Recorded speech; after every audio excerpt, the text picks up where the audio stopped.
اپنے بچوں نو دین پڑھاؤ, دین بھی پڑھاؤ لیکن گدڑاں کول نہ پڑھاؤ, شیراں کول جا کے پڑھاؤ. اپنی جوانی جو حضور دے دین دے نامے لاؤ نا جی, پھر تاکہ ایتھے اتنا وڈا مجمع ہے تے کھڑا کر کے پوچھ لو جناب تہاڈا بچہ کتھے پڑھدا ہے, فلانا سکول فلانا کالج.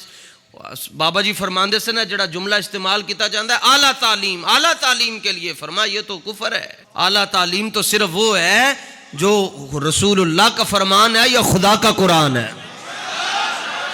صفا یونیورسٹی جڑی ہو اصحاب صفا دا چبوترا ہے, تے صفا یونیورسٹی دے اندر حال ایسی پڑھن والے دا کہ حضرت ابو ہریرہ رضی اللہ تعالیٰ عنہ کہندے ساڈے کول صرف ایک کپڑا سی جے نال اسی اپنا بدن چھپاندے سن. بس اس طرح کر کے اسی حضور دی بارگاہ وچ بیٹھتے سن نال نال جڑ کے, تے کپڑے بھی پورے نہیں سن ہوندے, تے کپڑے پورے نہیں سن تے روٹیاں لبدیاں سن. 4-4 3-3 5-5 دن فرمانن روٹی نہیں لبدی سی. دیکھ رہے ہو جڑی گنبد خضرا دے تھلے جگہ ہے, اینو حقیقت دے اندر علماء اپنی زبان دے اندر اور اہل تاریخ اپنی زبان دے اندر کہندن یہ گلشن زہرا ہے. یہ وہ جگہ ہے جہاں امام حسن اور امام حسین کا بچپن گزرا ہے. اور آگے امہات المومنین کے حجرے ہیں. اب 2 دن بعد 3 دن بعد میسر ہوتی کوئی شاید, امہات المومنین وہ چیز آ کر اس جگہ پر سیم یہ جگہ یہاں پر رکھ دیتی اور دستک دے دیتی اندر سے کہ جنہوں زیادہ بھوک لگی ہے وہ چک لوے تے کلیاں نہ کھائے, سارے رل کے ونڈ کے کھا لو.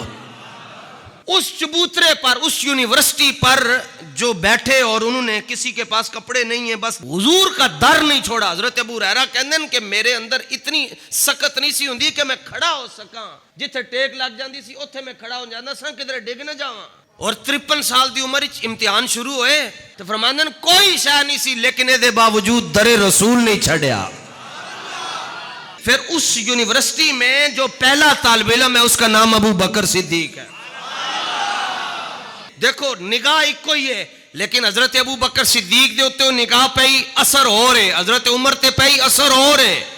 ایک کو صداقت کا تاجدار بنایا جا رہا ہے, ایک کو عدالت کا, ایک کو سخاوت کا, اور وہ نگاہ جب مولا علی پہ پڑی تو حیدر کرار بن گئے. بھائی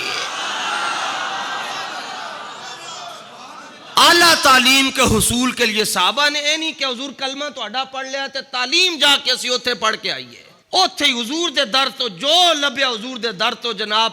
اور کوئی کائنات کا کوئی ایک مورخ بھی یہ نہیں کہہ سکتا کہ حضرت عمر دا کوئی فیصلہ غلط ہویا ہو.